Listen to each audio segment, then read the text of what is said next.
Hi guys, welcome back to our channel. ఇవాళ Ramzan recipe వచ్చేసి chicken haleem.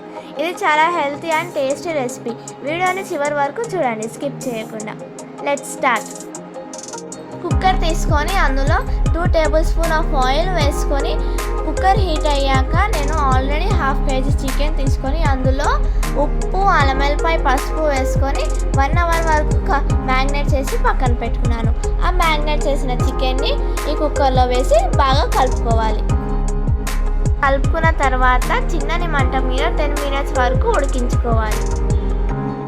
అలా కలుపుకున్న తర్వాత 1 టేబుల్ స్పూన్ కారం, 1 teaspoon garam masala, 1 teaspoon ధనియా పౌడర్ వేసుకొని కలుపుకోవాలి.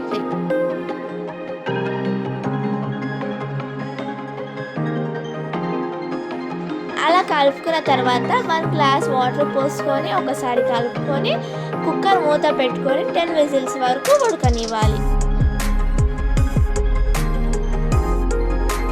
చికెన్ హలీం పేస్ట్ కొరకు మినపప్పు, బియ్యం, మసాలా దినుసులు, బార్ల గింజలు, ఓట్స్, కందిపప్పు, బాదం, శనగపప్పు,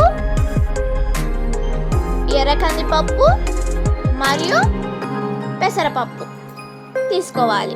వీటన్నిటిని బండ్లో వేసుకొని చిన్నని మంట మీద దోరగా వేయించుకోవాలి. వేయించుకున్న వాటిని మిక్సీ జార్లోకి తీసుకొని గ్రైండ్ చేసుకోవాలి. మరీ మెత్తగా కాకుండా రవ్వగా చేసుకోవాలి. ఆ తర్వాత కడాయి పెట్టుకొని అందులో 1 టేబుల్ స్పూన్ ఆయిల్ వేసుకొని ఆయిల్ హీట్ అయ్యాక ఆల్రెడీ కట్ చేసుకున్న ఉల్లిపాయలు వేసుకొని ఆ ఉల్లిపాయలు బ్రౌన్ కలర్ వచ్చేంత వరకు వేయించుకోవాలి. ఆనియన్స్ బ్రౌన్ కలర్ వచ్చాక దాన్ని ఒక ప్లేట్లో తీసుకొని పక్కన పెట్టుకోవాలి. అదే బాండిలో 4 టీ స్పూన్ నెయ్యి వేసుకొని కట్ చేసుకున్న జీడిపప్పు వేసుకొని దోరగా లైట్ బ్రౌన్ కలర్ వచ్చేంత వరకు వేయించుకొని పక్కన పెట్టుకోవాలి. ముందుగా స్టవ్ ఆన్ చేసి దానిపైన నాన్ స్టిక్ ప్యాన్ పెట్టి 4 గ్లాసుల వాటర్ పోసుకోవాలి.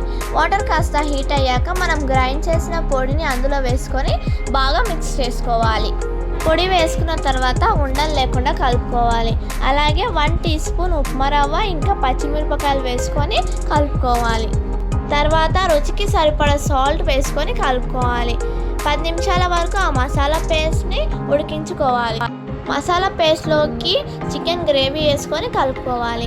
ఆ తర్వాత మనం ఉడికించిన చికెన్ని పీసెస్ లాగా తీసుకొని మిక్సీ జార్లో వేసి గ్రైండ్ చేసి ఆ గ్రైండ్ చేసిన దాన్ని మసాలా పేస్ట్లోకి వేసుకొని బాగా కలుపుకోవాలి. ఆ తర్వాత కొత్తిమీర, పుదీనా ఇంకా వేయించిన జీడిపప్పు, 1/2 నిమ్మకాయ పిండుకొని కలుపుకోవాలి. అలా కలుపుకున్న తర్వాత ఫ్రైడ్ ఆనియన్స్ వేసి కలుపుకోవాలి. అండ్ మన టేస్ట్ చికెన్ హలీం అయితే రెడీ అయిపోయింది. దీన్ని సర్వింగ్ బౌల్లోకి తీసుకొని మీకు ఎక్స్ట్రా స్పైసీ కావాలంటే చికెన్ గ్రేవీ వేసుకోండి. దాంట్లోకి ఫ్రైడ్ ఆనియన్స్ ఇంకా జీడిపప్పు ఇంకా కొత్తిమీర వేసుకొని లైట్గా లెమన్ పిండుకొని తినండి. చాలా బాగుంటుంది. అండ్ ఈ రెసిపీ మీకు ఎలా ఉందో కామెంట్ చేయండి. And please like, share and subscribe to our channel. Thank you.